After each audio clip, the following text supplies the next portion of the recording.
Earlier in the week, I had the opportunity to attend an event at the request of one of my best friends who was giving the keynote address. And the event was an event in support of an adoption charity, a charity that helps children get adopted. And my friend is adopted. And my friend, Johnny, gave the talk about how he was in foster care, was in an orphanage essentially, and how he eventually got adopted, but lost his parents, his adopted parents, at a very young age. In addition to Johnny's story, which for some reason I had heard some parts of it that night that I had never heard before that really touched me. But what also touched me were hearing the stories of these children, and the stories of these children who essentially have done nothing wrong whatsoever, and who just wound up in a bad spot, unlucky in many ways. Many became lucky as they became adopted. But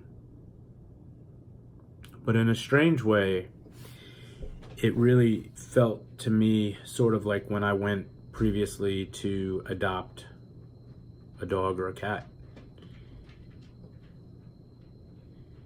And these children were telling stories about how they wanted not a home, not a home, but a family and brothers and sisters. And you know, it's funny, I like to tell my dogs the story of when they were each adopted. And Kiddo in particular had a particularly rough start to her life where she was badly mistreated and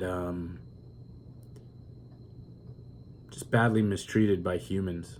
And so, but I recall when I went to adopt her, she would jump up on me, and I always kind of use the voice and like say, you know, excuse me, I would like a home. And she's a troublemaker. My dog is a troublemaker. She has destroyed a lot of my stuff. She's bit a couple of people, but she's a super loving dog. And what has happened to her has happened to her through no fault of her own. And what has happened to these children happened to them through no fault of their own.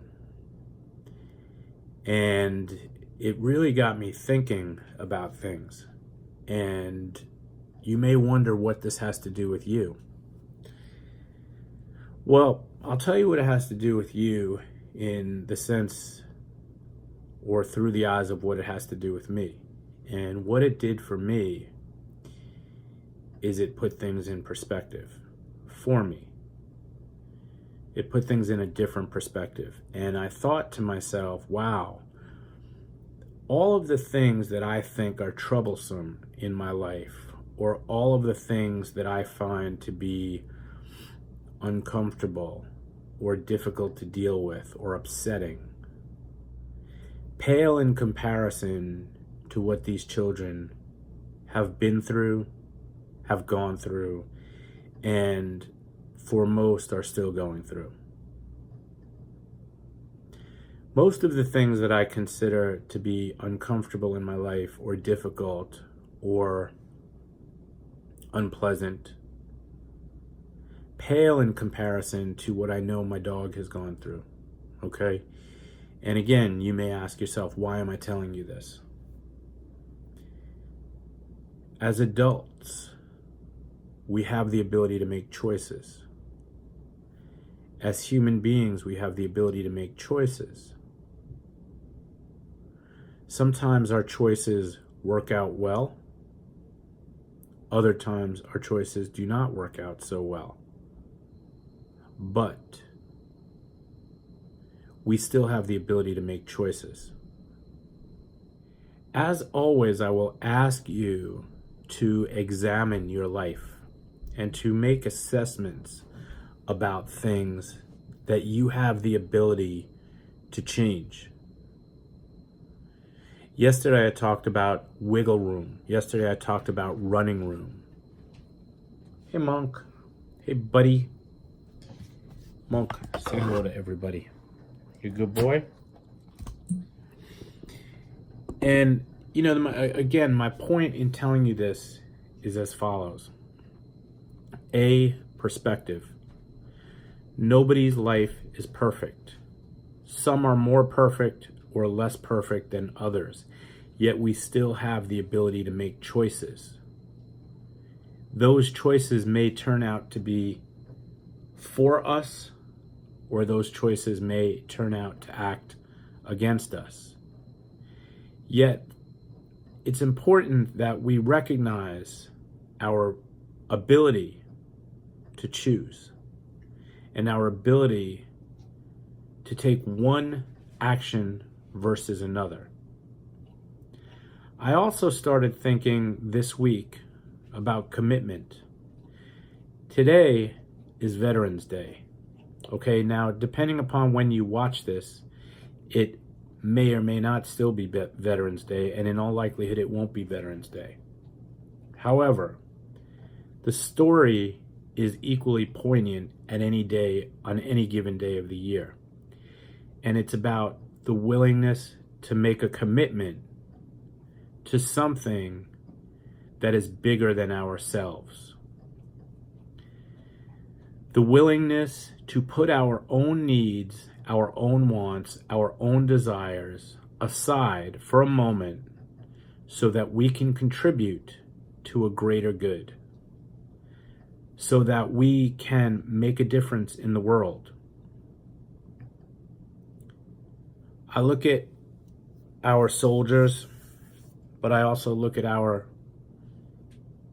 firemen, our police officers, our EMS workers, our doctors, our nurses, our therapists, and anyone else who knows what it's like to sacrifice, to give up their own comfort, their own safety, their own well-being, their own time with their families, their own money, their own energy, their own health, so that others may experience just that. And again, I can understand why you might continue to ask what this has to do with you. But it does have to do with you. And my point in discussing this all in a roundabout way is to talk about commitment. Not just commitment to others, and not just service to others, but commitment to yourself. Today is the first day of week 5, okay, which means that you've been through 4 weeks of boot camp already. Okay, that's quite a commitment already. You've already made a substantial commitment of time, energy, hope, outlay of effort, in the hopes that something good will happen to you, in the hopes that you will be less short of breath, in the hopes that you will be able to do more, in the hopes that you will get your old life back, okay? Nobody gets the past back. But what I encourage you to do is to continue on this road of commitment to yourself, okay? This road to ensuring that you can achieve your maximal life in terms of quantity and quality possible. And then I will add to that, and the ability to enrich the lives of those around you. Okay, again, we have many choices. Very often throughout the course of a day, we're asked, do we want tea or coffee? Do we want milk? Do we want sugar? Do we want equal? And these choices also apply to our health and well-being. We make a choice. Do we take our medicine regularly, as prescribed? Do we exercise regularly? Do we eat the right foods and eliminate the wrong foods or the toxic foods? Do we engage in any type of meditation or emotional, what's the word I'm looking for? Emotional self-care? Do we do anything to prevent infection? The reason I ask you this at this moment is because, similar to being on a plane, when they say to you, if the plane loses pressure, 2 masks will drop down, always put the mask on yourself before helping anybody else. And there's a reason for that. And the reason for that is, if you're no good, you're no good to anybody else. And I can make that same case for health and wellness. And again, I recognize this is a roundabout story. But the story is really about recognizing the things we have and appreciating them. Recognizing that others do not have these same things, do not have the same choices that we have, and are not as lucky as we are. And recognizing that even if you don't have a lot of room, there's always a little bit of wiggle room to make things better. And I just want to say that in addition to making things better for yourself, or maybe as a sign or a show of gratitude for having the ability to improve your own life, let's be on the lookout for ways that we can improve the lives of those that are less fortunate. Life is never perfect, and it actually is perfect in its imperfection. It's perfectly imperfect. And the idea is, very often as human beings, we set up these parameters in our minds where we say, well, when this happens, I will do this. When A happens, I will do B and C. Or when B happens, I will do C and D. Or when C happens, I will do 1, 2, 3. I'm waiting for the right time to do this. I'm waiting for the right circumstances to do this. I'm waiting until the situation is right. Part of what I'm telling you tonight is that the situation may never be perfect, but do not allow the quest for perfect to get in your way of the quest for good.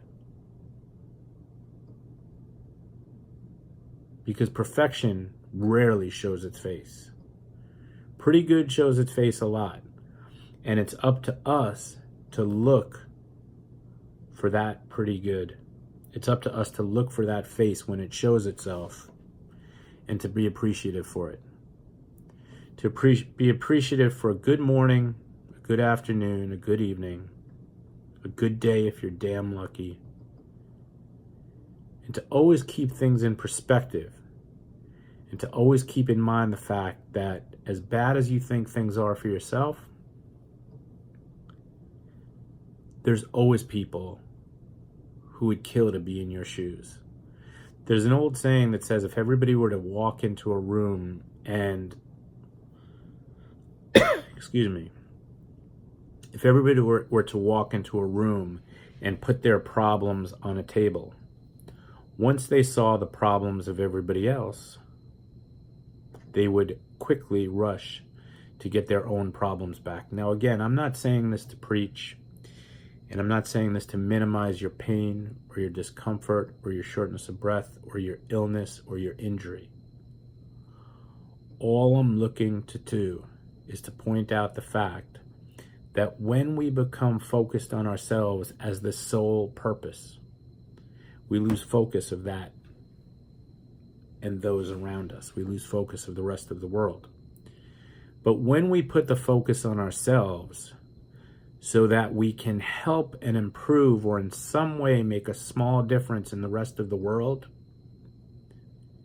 then that's when our true greatness shines. And that is also when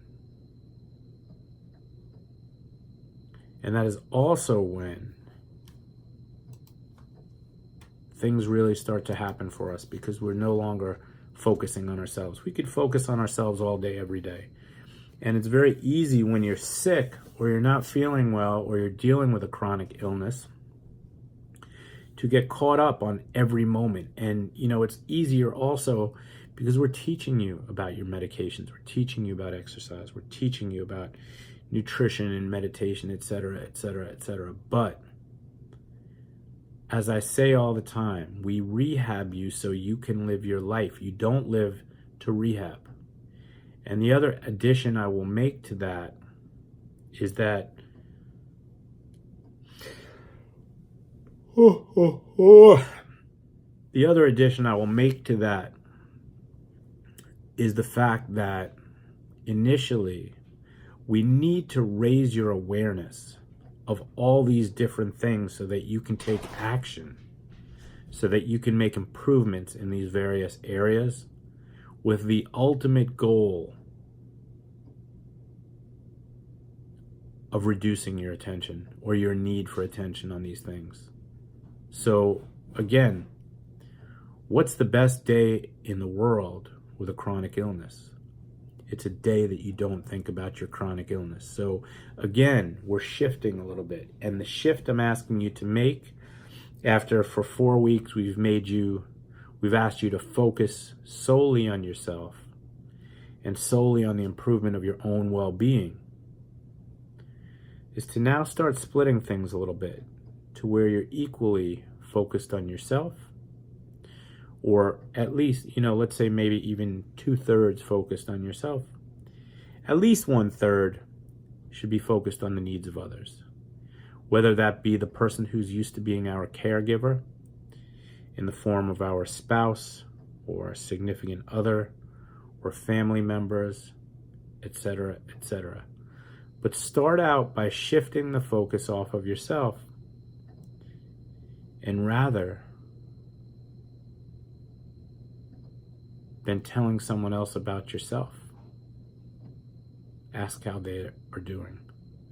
Ask about them, to let them know that you are ready to rejoin the ranks of humanity again, that you are ready to accept a seat at the table, that you are ready to regain your role in your community. Again, whether that community be your home, your church, your synagogue, your mosque, your school, your support group, your bowling league, your mahjong game, etc., etc., etc. But we're 4 weeks into this. You've made the commitment to yourself, and I commend you on that, and you've seen the changes, and you've made the changes, and you've seen the positive effects. And now, let's open our eyes and open this cocoon again and begin to reemerge as a more beautiful being than we went inside, as a healthier being, as a stronger being, as a kinder, more compassionate, more benevolent, more generous being, who no longer will only see the world through our illness, through COPD, through pulmonary fibrosis, through pulmonary hypertension, but we are regaining ourselves as human beings, entire human beings, diverse human beings, varied human beings, lovers of music, lovers of art, lovers of literature, lovers of good food, lovers of entertainment and movies and travel. And let's little by little by little start to shift our focus outward to the rest of the world.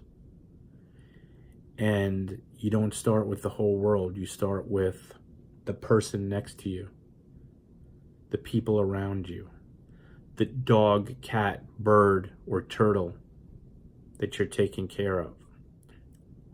Again, initially we had to focus on ourselves almost exclusively to get this motorcycle kick started, to get this party started. And we're off to a great start. But again, we're looking at the richness. We're looking for the tapestry that makes up our lives. And that doesn't only have to do with doctors, medicines, COPD, pulmonary hypertension, pulmonary fibrosis. It's the whole being. And I'll say it again, that's why when we talk about Pulmonary Wellness Online, we say inspired by life. All right? I know it was a little weird today. And that is why when we talk about Pulmonary Wellness Online, we say inspired by life. All right? Have a great day. Live your life. Live your life. And for every 2 times you focus on yourself, I want you to look around for the opportunity, no matter how small, no matter how seemingly small it may be, the opportunity to shine the light on another human being, or canine, or feline, or reptile, or amphibian, or any other living being, whether it's a plant, or a flower, or a tree.